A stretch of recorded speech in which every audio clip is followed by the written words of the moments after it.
Hello, Assalamu alaikum and welcome back to our channel. Today we are going to discuss how to use corpora in theoretical linguistics morphology. इससे पहले हम video में discuss कर चुके हैं phonetics and phonology में किस तरह हम कॉर्पस की मदद से स्टडी कर सकते हैं, किस तरह के रिसर्च क्वेश्चंस बन सकते हैं। अब हम मॉर्फोलॉजी के अंदर देखेंगे। Morphology, word formation. अब इसके अंदर हमने स्टडी कर सकते हैं कि रूल्स फॉर असेंबलिंग मॉर्फीम, किस तरह वर्ड्स बनते हैं, और दूसरा प्रोडक्टिविटी ऑफ डिफरेंट मॉर्फीम्स देख सकते हैं। प्रोडक्टिविटी की डेफिनेशन होती है the number of words that a rule make it possible to create. जैसा हम कहते हैं कि एब्स्ट्रैक्ट नाउन को एडजेक्टिव, अगर हमने एडजेक्टिव से एब्स्ट्रैक्ट नाउन बनाना है तो हमें एडजेक्टिव के साथ अगर नेस लगा दे तो वो बन जाएगा। जैसे हैप्पी एडजेक्टिव है, उसके साथ हमने नेस का नेस मॉर्फीम लगा दी तो वो हैप्पीनेस हो जाएगा, एब्स्ट्रैक्ट नाउन बन जाएगा। तो ये रूल है एक तरह से। फिर अब मॉर्फोलॉजी को स्टडी करते हुए अब हम अपने से ना इन्फर नहीं कर सकते खुद से। अब हमें उसके लिए सॉलिड एविडेंस चाहिए होती है, जिसके लिए हमें एक्सटर्नल डाटा चाहिए इन द फॉर्म ऑफ। अब उन्होंने सबसे पहले बात की है वर्ड लिस्ट की, in the form of word list. अगर हमारे पास वर्ड लिस्ट है, कंप्यूटराइज डिक्शनरी, अब तो हमारे पास वर्ड लिस्ट आ जाती है, कौन कौन से वर्ड्स है, उसकी मीनिंग्स, और डिक्शनरी में जिस तरह से होता है। अब इसको एज अ कॉर्पस हम यूज़ करते हैं, क्योंकि कुछ जो मॉर्फोलॉजिस्ट हैं उसको मानते हैं कि हाँ ठीक है, ये भी कॉर्पस कॉर्पस ही है ये भी एक, क्योंकि इसके अंदर इतना लार्ज अमाउंट ऑफ डाटा होता है।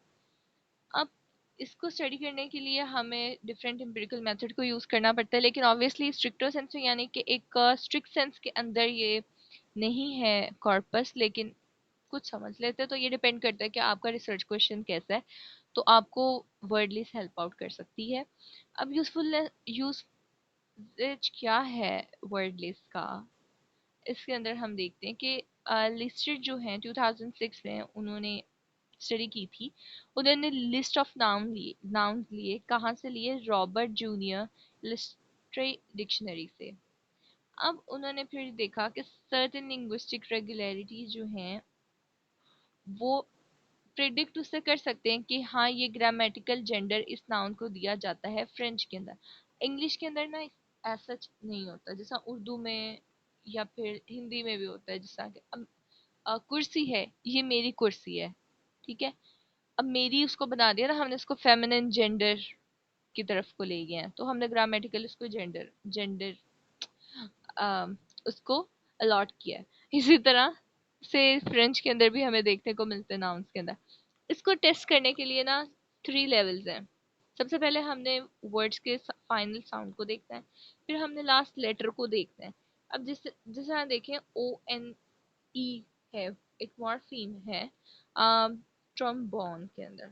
अब एन पे ई साउंड आ रहा है, लेकिन उसका साउंड ऑब्वियसली वॉल साउंड का नहीं है, लेकिन लेटर ई आ रहा है, तो हमने ये चीज़ भी स्टडी की। उसके बाद सफिक्स को स्टडी किया इन द केस जैसा वन है इसके अंदर ओ एन ई। फिर अब ग्रामेटिकल जेंडर को स्टडी करने के लिए हमने अब प्रिडिक्शन कर ली कि कुछ स्पेलिंग जो होते हैं, कुछ मॉर्फीम्स होते हैं, अगर वो लगा दिए जाएं तो वो स्पेसिफिक जेंडर को रिप्रेजेंट कर रहे होते हैं। जैसा कि ई टी टी ई जो है, अगर फ्रेंच में कुछ वर्ड्स के एंड पे लगा है तो ज़्यादातर ये होता है कि वो फेमिनिन फॉर्म में होता है, लेकिन ज़रूरी नहीं है कि हर बार यही हो। अब कुछ अब यहाँ पे जो वर्ड लिस्ट है वो यहाँ पे बहुत एडवांटेज है इसका, क्योंकि हमें ग्रामेटिकल कैटेगरी हमें पता है कि क्या है, तो हम उसको सिंपली रिट्रीव कर सकते हैं, और हर वर्ड का हमें ग्रामेटिकल जेंडर भी पता है। और ये जो चीज़ें होती हैं, ये इंफॉर्मेशन जो होती है वो रॉ कॉर्पोरा के अंदर मिसिंग होती है, मतलब एनोटेट नहीं किया गया, उसको तो नहीं पता कि भाई इसको कौन से ग्रामेटिकल कैटेगरी से बिलोंग कर रही है, कौन सा इसका जेंडर है। लेकिन अगर हम वर्ड लिस्ट को देखें तो उससे हमें पता लग जाता है। तो उन्होंने यहाँ पे वर्ड लिस्ट की इम्पोर्टेंस या फिर उसका बताया है कि इस तरह ये हेल्प आउट हमें करती है कि डिक्शनरी जो होती है ऑफर असल में करती है कि एक्सटेंसिव लिस्ट ऑफ एग्जांपल्स आ जाती है, जिसकी वजह से हम रेगुलरिटीज जो हैं उसको इजीली जो होता है वो स्टडी कर सकते हैं। उसके बाद आ जाता है कॉर्पस, यानी नेचुरल डाटा। अब ये हमारे रिसर्च क्वेश्चन के ऊपर डिपेंड करता है कि हमने वर्ड लिस्ट यूज़ करेंगे या फिर हम कॉर्पस या नेचुरल डाटा को यूज़ कर रहे हैं। इसके अंदर हम प्रोडक्टिविटी को स्टडी कर पाते हैं, उसके रूल्स को कि कितना एक्सेस है वर्ड फॉर्मेशन के अंदर। और हम देखते हैं कि कॉर्पस किस किस तरह जो है ज़्यादा इंफॉर्मेशन देता है डिक्शनरी से। किस लार्ज कॉर्परा है हमारे पास तो बहुत थोड़े वर्ड्स होते हैं वर्ड लिस्ट के अंदर, लेकिन कॉर्पस तो बेशुमार नए से नए वर्ड्स आ रहे हैं और नई से नई लैंग्वेज आ रही है। रीसेंट एग्जांपल्स हमारे पास लैंग्वेज यूज़ की आ जाती है। हमारे पास हिस्ट्री में कौन कौन से वर्ड यूज होते हैं, हमारे पास काफ़ी चीज़ें आ जाती हैं। ठीक है, हालांकि इतने वर्ड जो होते हैं वर्ड लिस्ट के अंदर नहीं आ सकते ऑब्वियसली। उसके बाद हमें कॉन्टेक्स्ट का पता लगता है कि कौन सा वर्ड कहाँ पे यूज़ किया गया, उसकी क्या सेंसेस थे, उसकी क्या मीनिंग है, क्या मीनिंग चेंज तो नहीं हो गया, क्या जो मीनिंग है डिराइव वर्ड का कि हम जिस तरह उसको एक्सपेक्ट करें वैसे ही है यहाँ पे।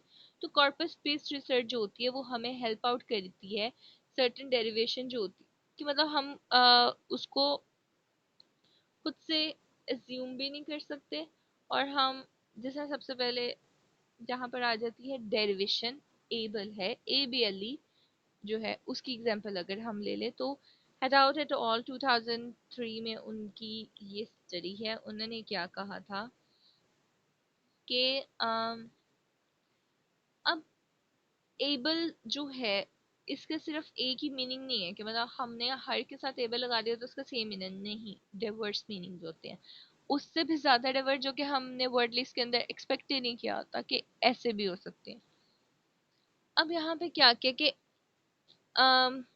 They look for cases on the internet. उन्होंने इंटरनेट के ऊपर स्टडी किया, वर्ड्स को आइडेंटिफाई किया जिसके एंड पे एबल आ रहा है। तो अब वेब अफिक्स एक टूल है जो कि रिट्रीव करता है मॉर्फीम्स को। उससे हेल्प आउट हुआ, हमारे पास कितने अक्रेंसेस आ गई 5000 अक्रेंसेस। और दूसरी तरफ वर्ड लिस्ट के अंदर टोटल जो वर्ड्स होते हैं वो 1400 अक्रेंसेस थी। तो कितना डिफरेंस है, कितना गैप है हमें देखने को मिला है। तो प्रीवियस स्टडी जो थी वो कहती थी कि जो एबल है वो किस मीनिंग में आता है कि वर्बल एडजेक्टिव के फॉर्म में ही आ रहा है और जिसका पैसिव मीनिंग आएगा। ठीक है, और ये मॉडिफाई क्योंकि नाउन को कर रहा है। और टिपिकली ये कहाँ पर आता है, एज ए डायरेक्ट ऑब्जेक्ट आता है और बेसिक वर्ब का। जिस तरह कि जी यहाँ पे फ्रेंच की एग्जांपल आ जाएगी कि बिवेबल जो है वो ड्रिंकेबल यानी कि। अब हम इंग्लिश की देखते हैं तो ड्रिंकेबल है जिसका ड्रिंक एबल बाद और किसके साथ, कौन सा वर्ब के बेसिक वर्ब के साथ है, ड्रिंक के साथ, यानी अ ड्रिंकेबल ड्रिंक। अ ड्रिंकेबल जो कि है वर्बल एडजेक्टिव और ड्रिंक यानी कि जो उसका कौन नाउन है। ठीक है, इस तरह से यूज हुआ हुआ। लेकिन मैनुअल एनालिसिस जब हमने इंटरनेट से किया तो हमें पता लग गया कि एबल जो है एक्चुअली इसकी बहुत ज़्यादा डाइवर्स, हमें बहुत ज़्यादा डाइवर्स मीनिंग मिल सकते हैं। और हम इसको डिफरेंट डाइवर्स नाउन बेसिस के साथ इसको हम यूज़ भी कर सकते हैं। इसके बाद आ जाता है प्रोडक्टिविटी ऑफ मॉर्फोलॉजिकल रूल्स। हम आइडेंटिफाई कर सकते हैं कि सर्टेन मॉर्फोलॉजिकल डेरिवेशंस होती हैं, कुछ ज़्यादा और कुछ कम प्रोडक्टिव होती हैं सर्टेन लैंग्वेज रजिस्टर्स के अंदर as compare to the others. और कुछ सर्टेन टाइप्स ऑफ स्पीकर जो होते हैं वो एज ग्रुप या जियोग्राफिकल या कोई भी फैक्टर आ सकता है तो उसके ऊपर डिपेंड कर रही होती है। अब यहाँ पे हम वर्डली से मदद नहीं ले सकते। ठीक है, तो प्रोडक्टिविटी जो होती है मॉर्फोलॉजिकल रूल्स की वो इवॉल्व हो है, सेवरल डेकेड से इवॉल्व हो रही है। तो हम ये कैसे स्टडी कर पाते हैं, मॉनिटर कॉर्पस से जिसके अंदर नए से नए डाटा ऐड होता जा रहा है। तो हम ये वर्ड लिस्ट से तो नहीं स्टडी कर पाते। फिर आ जाती है एक और स्टडी हमारे पास, कोहेल एंड लिग्नन 2014 में उन्होंने बताया कि एग्जेक्टिवल नॉमिनलाइजेशन के ऊपर है। जैसा ITE फ्रेंच के अंदर एक मॉर्फीम होता है और इडे एंड इट्यूड ITUDE। अब जो न्यू इट्यूड है वो ज़्यादा is no longer deemed productive. ठीक है, अब हम डिक्शनरी फ्रेंच डिक्शनरीज के अंदर देखते हैं, लेकिन जब हम इसको हमने डाटा लिया, उन्होंने डाटा लिया न्यूज़पेपर से, जिस तरह न्यूज़पेपर कॉर्पस लिया Le Monde and the internet search, author ने वहाँ से भी लिया और इससे पता लगे कि इट्यूड जो सफिक्स है वो बहुत उसको रैपिड राइज मिल रही है। ठीक है, और यानी कि वो बहुत ज़्यादा यूज़ हो रहा है। स्पेसिफिक ज़्यादातर हमें इसके इंटरनेट से हमें एग्जाम्पल्स क्लियरली मिल रहे हैं। तो यहाँ पर क्या आ जाता है कि thanks to the numerous occurrences ना ऑब्वियसली कि मतलब हमारे पास इतनी occurrences हैं डिफरेंट कॉर्पोरा, दो कॉर्पोरा है, उसको हमने जब कंपेयर किया तो हमें पता लगे कि मीनिंग जो है दोनों के वो भी डिफरेंट है। यानी कि आईडीई इटे जो है वो उसमें आ रहा होता है कि उसकी सेंसेस आती हैं कि हमने डिनोट करें कंक्रीट ऑब्जेक्ट या रिलेशन के साथ, और इट्यूड जो है वो डिनोट करे एटीट्यूड को। यानी कि अब दोनों की स्पेसिफिसिटीज हैं। अगर हम दोनों मॉर्फीम्स की अगर अब हम इसको समराइज कर लें तो हमें देखने को मिलता है कि जो डाटा होता है अगर हम इंटरनेट से निकाल रहे हैं तो हम रिसेंट डेवलपमेंट को भी स्टडी कर पाते हैं, और उसको उस स्टडी से हमें ये पता लगता है कि ये सारी चीज़ें मैटर कर रही होती है कि मोर इनफॉर्मल जो लैंग्वेज रजिस्टर्स होती हैं as compare to the newspaper articles और लिटरेरी वर्क, उसमें हमें देखने को मिलता है। अब ये सारी चीज़ें जो होती हैं कॉर्पस की मदद से हम इतने डिफरेंट डिफरेंट रिसर्च क्वेश्चंस बना सकते हैं।